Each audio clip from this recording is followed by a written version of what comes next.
Halo, good morning student. How are you today? Semoga semua dalam keadaan sehat ya. Hari ini kita bertemu lagi dengan Mem Dani, masih di tema 7 dengan judul kepemimpinan.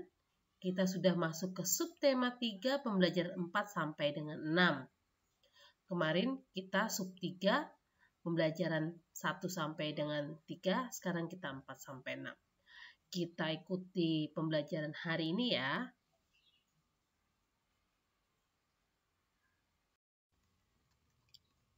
Kita masuk ke PPKN, perilaku yang mencerminkan nilai sila kelima Pancasila. Yang pertama adalah kerja keras. Kerja keras adalah kegiatan yang dikerjakan secara sungguh-sungguh tanpa mengenal lelah atau berhenti sebelum keinginan tercapai, dan selalu mengutamakan atau memperhatikan kepuasan hasil pada setiap kegiatan yang dilakukan. Yang kedua, berikut sikap dan perilaku yang sesuai dengan sila kelima di lingkungan keluarga. Yang pertama yaitu bersikap hemat dan mau bekerja keras sesuai dengan kemampuan. Yang kedua, mengutamakan kebutuhan sekolah daripada kebutuhan lainnya. Yang ketiga, pandai membagi waktu belajar, bermain, dan membantu orang tua. Yang keempat, rajin melatih diri dengan keterampilan atau hasil karya. Dan yang kelima yaitu tidak bersikap boros.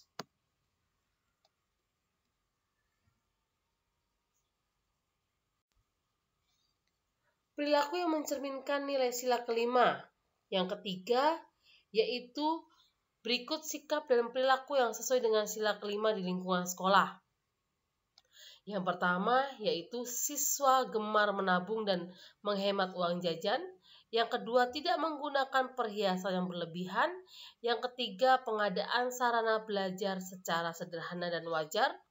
Yang keempat, bekerja keraslah dalam meraih prestasi.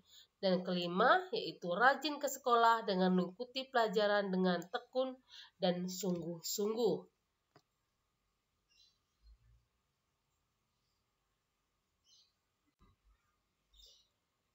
Lalu yang keempat, di sini perilaku yang mencerminkan nilai sila kelima Pancasila, yaitu perilaku yang sesuai dengan sila kelima di lingkungan masyarakat.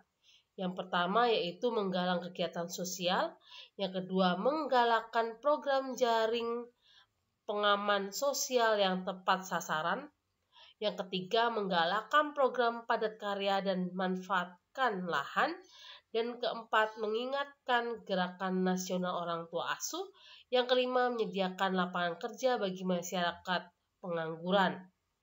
Sedangkan yang kelima, nilai sila kelima Pancasila menegaskan bahwa dalam kehidupan berbangsa dan bernegara harus tercipta keseimbangan antara hak dan kewajiban, harus menghormati hak-hak orang lain, bersikap adil, dan suka menolong terhadap sesama.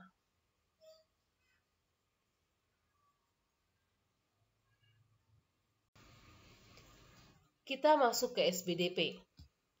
Berikut ini adalah bahan-bahan yang dapat digunakan untuk membuat patung sederhana, yaitu bubur kertas. Di sini dibuat untuk membuat bubur kertas, kita perlu merendam kertas bekas selama 1 malam.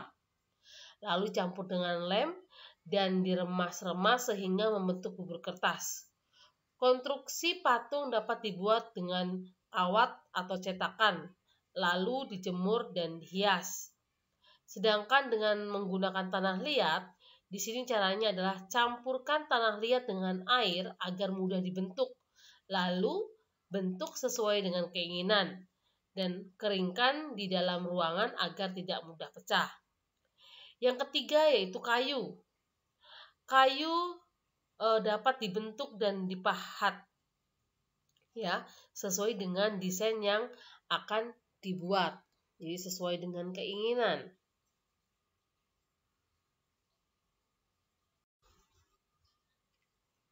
Bahan lunak yang dapat digunakan untuk membuat patung diantaranya yaitu tanah liat, semen, lilin atau plastisin, bubur kertas, sabun, dan gips.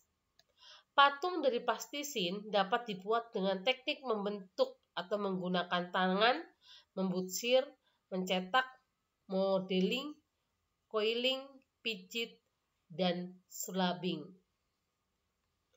Yang keenam di sini teknik mengecor atau mencetak adalah teknik yang dipakai jika media yang digunakan bersifat cairan. Lalu di sini yang ketujuh adalah teknik modeling, yaitu adalah teknik membuat suatu bentuk dengan cara memijit, meremas, dan membentuk sesuai yang diinginkan.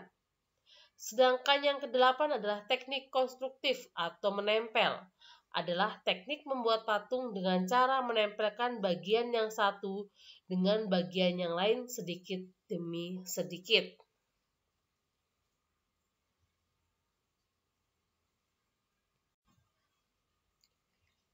Selanjutnya kita masuk ke IPA, pubertas. Masa pubertas adalah masa terjadinya perubahan fisik dan mental anak laki-laki dan perempuan. Masa pubertas merupakan masa peralihan dari anak-anak menjadi dewasa. Biasanya anak perempuan mengalami masa pubertas lebih cepat, yaitu pada usia 8-13 tahun.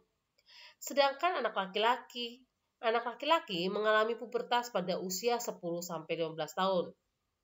Ada dua jenis perubahan yang terjadi pada masa pubertas, yaitu perubahan primer dan sekunder. Di sini perubahan primer disebut juga dengan perubahan utama yang terjadi dalam tubuh. Perubahan primer berarti mengalami kematangan organ reproduksi.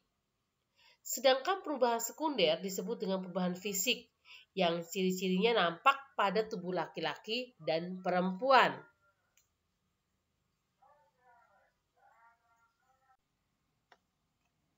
Kita masuk ke bahasa Indonesia.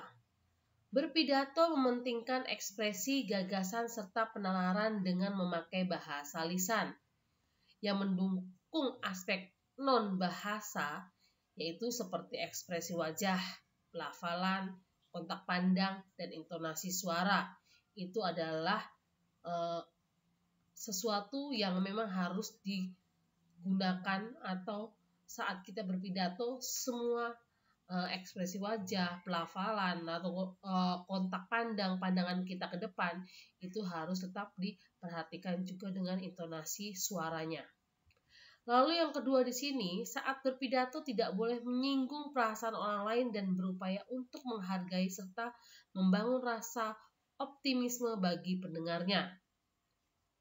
Yang ketiga di sini adalah berikut persiapan yang dilakukan sebelum berpidato. Jadi hal yang dipersiapkan di sini adalah yang pertama, wawasan mendengar pidato secara umum. Yang kedua, mengetahui durasi atau lamanya waktu saat berpidato. Ya, jadi harus tahu waktunya berapa jam untuk berpidato. Jangan kelamaan, nanti kalau kelamaan orang yang mendengarkan akan ngantuk. Ya, tapi juga tidak terlalu cepat. Jadi intinya semua apa yang ingin disampaikan dalam pidato semuanya terangkum jadi satu, tidak menggunakan waktu yang cepat dan tidak waktu yang terlalu lama. Jadi sedang. Lalu yang ketiga di sini menyusun kata-kata sehingga dapat dengan mudah dipahami oleh pendengar. Jadi saat kita berpidato kita menggunakan bahasa-bahasa yang mudah dipahami oleh orang lain. Jangan menggunakan istilah-istilah yang mungkin orang lain tidak semuanya mengerti atau tahu. Lalu yang keempat di sini mengetahui jenis pidato serta tema acara. Ya, jadi kalian harus kalau misalnya ingin berpidato ya sesuaikan dengan acaranya, tema acaranya apa. Jangan misalnya temanya tentang kemerdekaan, tetapi kamu berpidatonya tentang gotong royong. Nah, itu sudah keluar dari jalur berpidato. Lalu yang kelima yaitu menyampaikan berbagai bahan dan perlengkapan pidato. Ini pasti perlu.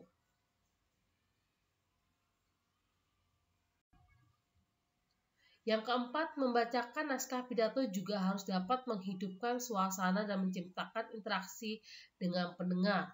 Jadi saat berpidato jangan monoton. Jadi membuat orang lain takut, ya. Buatlah berpidato itu semuanya bisa memahami, bisa mengikuti dengan baik dan memahami apa yang disampaikan dalam berpidato. Lalu yang kelima di sini adalah orang yang pandai atau ahli membacakan pidato disebut dengan orator.